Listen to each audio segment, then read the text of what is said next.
Cilukba, Cilukba, Cilukba. Halo kakak abang, berjumpa lagi bersama saya dalam persiapan mengajar sekolah minggu Cilukba. Oke kakak abang, hari ini kita akan belajar dari firman Tuhan dari Matius 18 ayat 1 sampai 5. Buka kitabnya dari Matius 18 ayat 1 sampai 5. Dan firman Tuhan berkata begini, siapa yang terbesar dalam kerajaan sorga? Pada waktu itu, datanglah murid-murid itu kepada Yesus dan bertanya, siapakah yang terbesar dalam kerajaan sorga? Maka Yesus memanggil seorang anak kecil dan menempatkannya di tengah-tengah mereka. Lalu berkata, Aku berkata kepadamu, sesungguhnya jika kamu tidak bertobat dan menjadi seperti anak kecil ini, kamu tidak akan masuk ke dalam kerajaan sorga. Sedangkan barang siapa merendahkan diri dan menjadi seperti anak kecil ini, dialah yang terbesar dalam kerajaan sorga. Dan barang siapa menyambut seorang anak seperti ini dalam namaku, ia menyambut aku. Kawan, demikian firman Tuhan yang sampai pada kita hari ini. Firman hari ini bercerita tentang perdebatan di antara murid yang mempertanyakan siapa sih yang terbesar di dalam kerajaan sorga. Dan ketika mereka mempertanyakan hal tersebut kepada Yesus jawabannya langsung memanggil seorang anak kecil dan menempatkannya di tengah-tengah mereka. Lalu Yesus berkata, Aku berkata kepadamu, sesungguhnya jika kamu tidak bertobat, berarti orang yang masuk dalam kerajaan sorga itu harus orang yang bertobat dan menjadi seperti anak kecil, kamu tidak akan masuk ke dalam kerajaan sorga. Harus bertobat dan harus menjadi seperti anak kecil. Wah, kenapa ya anak kecil ya? Kalau kita lihat anak kecil secara sifat dulu ya, anak kecil ini pasti adalah orang yang polos, pikirannya sederhana, apa adanya, jujur ya. Nah, ini adalah sifat-sifat anak-anak dan biasanya mereka lebih gampang menerima sesuatu yang baru sehingga mereka mudah diajarkan, gampang dinasehati. Nah, walaupun kadang-kadang ya tidak semua juga sebenarnya ya, tapi itulah sifat dasar anak-anak. Mereka sederhana cara berpikirnya. Dan ya kalau sekarang berteman nanti bisa berkelahi, tapi setelah berkelahi ya baikan lagi. Seperti itulah polosnya anak-anak. Dan seperti itulah yang kata Yesus yang akan masuk ke dalam kerajaan sorga. Dan yang kedua, Yesus bilang, sedangkan barang siapa merendahkan diri ya, dan menjadi seperti anak kecil ini, dialah yang terbesar dalam kerajaan sorga. Jadi sesudah nggak langsung Yesus menjawab siapa yang paling besar. Tadi kan yang masuk kerajaan sorga itu adalah orang yang bertobat. Yang kedua, orang yang terbesar adalah orang yang merendahkan diri dan menjadi sama seperti anak kecil. Merendahkan diri ini maksudnya bukan rendah diri ya, merasa nggak pandai atau enggak gitu. Tapi orang yang merendahkan diri adalah orang yang tidak merasa dirinya hebat, orang yang tidak sombong, orang yang tidak merasa dirinya paling benar, paling saleh. Nggak seperti itu. Justru orang yang merasanya dirinya kecil, sama seperti anak-anak kan ya kecil ya apa adanya. Kemudian itulah orang yang masuk dalam kerajaan sorga. Orang yang demikianlah orang yang, dan terjawablah pertanyaan murid-murid bahwa orang yang merendahkan dirilah yang masuk ke dalam kerajaan sorga, bukan orang yang merasa dirinya hebat, orang yang besar. No. Dan yang menjadi luar biasanya kakak abang, ketika anak kecil itu masih berada di tengah-tengah mereka, Yesus mengatakan, barang siapa yang menyambut seorang anak seperti ini di dalam namaku, ia menyambut aku. Maksudnya di sini apa ya? Berarti Yesus ini mengatakan bahwa kita harus memperlakukan anak-anak seperti Yesus memperlakukan dia. Memperlakukannya, menaruh dia pada tempat di tengah, center, tidak menjadikan mereka jadi strata nomor 2. Kalau orang Yahudi kan anak-anak itu kan kelas nomor 2 ya. Nah, kita harus memperlakukan anak-anak dengan kasih, lembut seperti Yesus dan meletakkannya dia di center. Jadi anak-anak bukan lagi kelas 2 tapi menjadi prioritas kata Yesus di sini. Yesus langsung memberikan teladan bagi orang-orang dewasa di tempat itu agar dia bisa penuh, orang-orang di situ bisa penuh menerima anak-anak.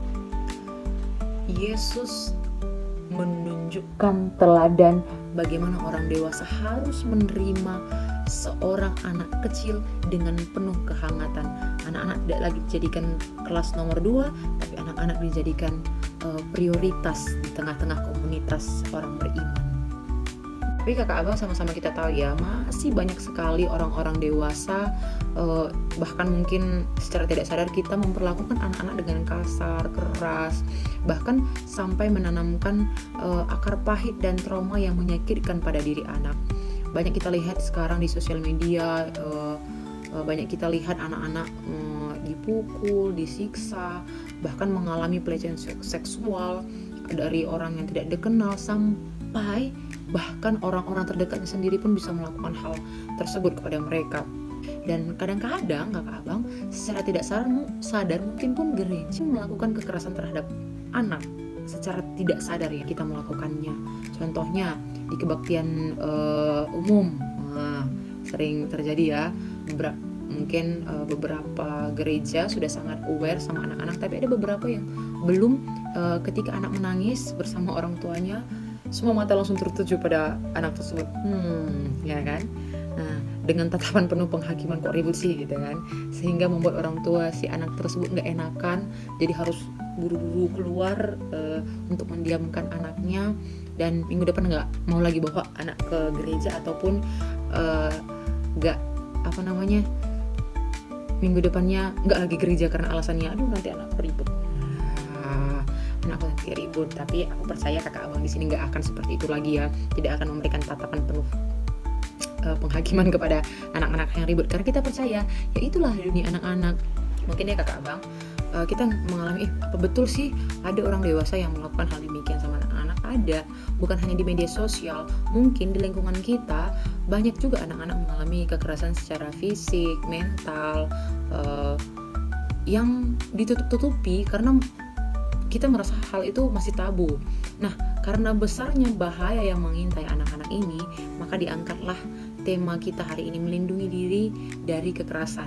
Agar apa? Agar anak-anak kita bisa melindungi dirinya dari kekerasan. Karena kita sebagai orang tua nggak mungkin menjaga anak kita 1x24 jam. Dia sekolah, dia bermain, kita nggak tahu bahaya yang mengintai mereka. Salah satunya yang paling berbahaya adalah kekerasan seksual, ya kan? Ini bisa terjadi baik ke anak perempuan maupun laki-laki. Nah, jadi hal inilah yang paling sangat serius dan harus diperhatikan oleh kita agar kita bisa melindungi anak kita. Dan salah satu caranya adalah kita mengedukasi mereka bagaimana mereka bisa minimal melindungi diri mereka semampu mereka, agar terhindar dari kekerasan khususnya seksual tersebut. Nah kakak abang, mungkin kita sebagai orang tua, sebagai tenaga pendidik kadang-kadang kebingungan ya, gimana sih cara mengajarkan pendidikan seksual pada anak. Nah sebenarnya cara mengajarkan pendidikan seksual pada anak itu tidaklah rumit sekali, sederhana. Dan mungkin nanti di kelas juga saya rasa sih sudah seharusnya ya kita sampaikan. Pertama nanti ajarkan kepada mereka tentang bagian tubuh mereka. Sebutkan setiap nama-nama bagian tubuh dengan jelas dan benar. Mulai dari kepala, rambut, mata, alis, semuanya. Dan perempuan kalau punya perempuan apa? Ini payudara. Kalau alat kelamin perempuan apa? Itu adalah vagina. Kalau laki-laki apa? Penis. Jangan sebut tempe, titit, burung, itu jangan pakai istilah-istilah. Jelas kita harus menyampaikan apa-apa saja bentuk tubuhnya. Itu apa yang dua itu menggelantung, 2 telur. Jangan bilang telur. Itu harus dibilang testis kan gitu. Harus sejelas-jelasnya. Jangan pakai bahasa-bahasa lain. Kemudian kita sampaikan ada perbedaan antara perempuan dan laki-laki. Nah, itulah pemberian Tuhan. Bagian-bagian tubuh yang Tuhan sudah rancangkan baik kepada perempuan dan baik kepada laki-laki. Dan setelah itu ajarkan mereka memperlakukannya seperti apa. Oh, kalau kamu punya alat kelamin, kalau kamu punya tubuh bersih, rambut kamu bersih, berarti semuanya sampai ke alat kelamin kamu harus bersih. Nah, kalau anak perempuan harus cebok atau pipis. Kalau anak kecil kan nanti harus dibilang gitu kan. Nah, kalau bagi yang sudah menstruasi harus rajin ganti pembalut ya kan. Kemudian kalau anak laki-laki nggak boleh sembarangan pipis di mana-mana. Nah, itu juga harus diajarkan. Jadi itu yang pertama sekali kita ajarkan di pendidikan seksual. Nah, yang kedua apa? Yang kedua itu kita ajarkan mereka area privasi tadi. Sudah ada kan? Sudah mereka mengenal. Nah, tapi ternyata di dalam tubuh ini ada area privasinya. Apa? Bagian tubuh yang sangat privasi, ditutup dan tidak boleh dilihat oleh orang lain. Bahkan tidak boleh disentuh. Apa aja? Nanti kita tunjukkan payudara, ketek kita. Pokoknya dari tubuh sini sampai ke bawah, sampai ke lutut itu tidak boleh dilihat atau bahkan disentuh oleh orang lain. Nah, nanti kita ajarkan ini kepada anak-anak. Jadi bagian mana yang boleh sentuh? Kalau di sini boleh sentuh, boleh. Sini boleh. Nah, nanti di kelas itu mungkin bisa diedukasi ya. Kalau orang memegang kepala kamu boleh. Tapi kalau orang sudah pegang bibir kamu, ada orang yang mulai mau belai bibir kamu, oh nggak boleh. Orang yang mau pegang sini nggak boleh. Orang yang pegang sini nggak boleh gitu. Nah, jadi nanti ajak mereka untuk untuk menilai mana yang boleh dipegang dan tidak boleh dipegang orang lain. Nah, setelah itu nanti di kelas kita setelah kita tadi mengenal seluruh tubuh kita, area sensitif kita, kemudian kakak abang, anak-anak itu harus diajarkan untuk tahu harus berbuat apa jika area sensitif mereka mengalami sakit. Ya, ada kan area sensitif mereka sakit payudaranya, kemaluannya, alat kelaminnya. Jadi sampaikan kepada orang tua dan bahkan ajarkan anak-anak untuk berani membela diri ketika area sensitifnya itu disentuh atau dipandang-pandang oleh orang lain. Misalnya ada yang lirik-lirik dengan tatapan tidak baik, kemudian ataupun yang ingin menyentuh area sensitifnya atau ingin memasukkan area sensitifnya ke dalam tubuh kita, apa yang harus kita lakukan? Ya kan? Berlari, berteriak sekencang mungkin. Nah, itu harus kita ajarkan kepada adik-adik kita nanti, berteriak sekencang mungkin kalau ada orang yang ingin menyakiti kita atau menyentuh area sensitif kita, dan harus berani langsung melaporkannya kepada orang tua atau kepada siapapun yang mereka percayai.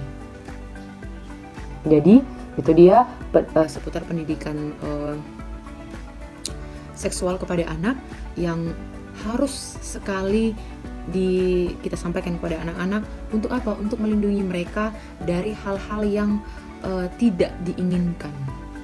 Karena apa, kakak abang?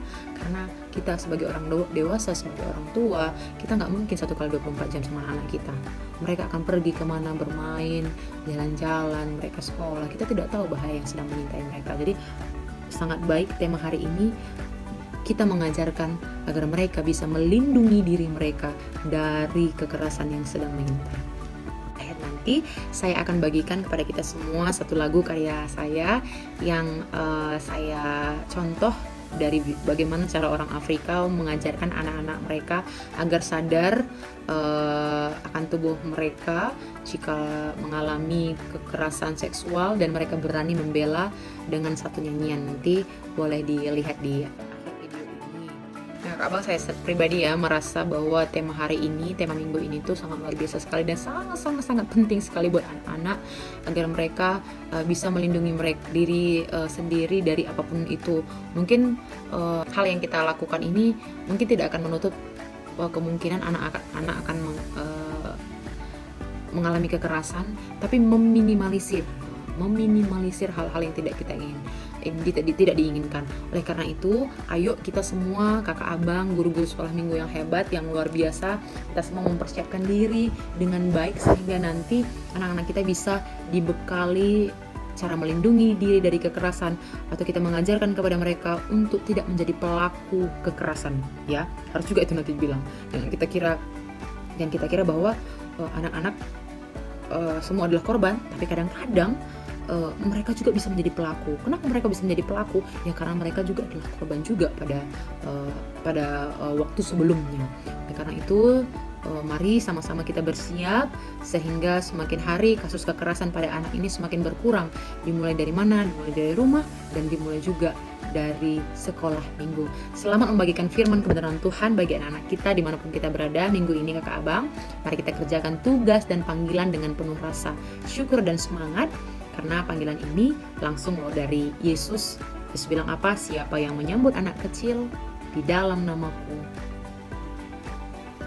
ia menyambut aku. Shalom, Tuhan Yesus memberkati. Ciluk, bye.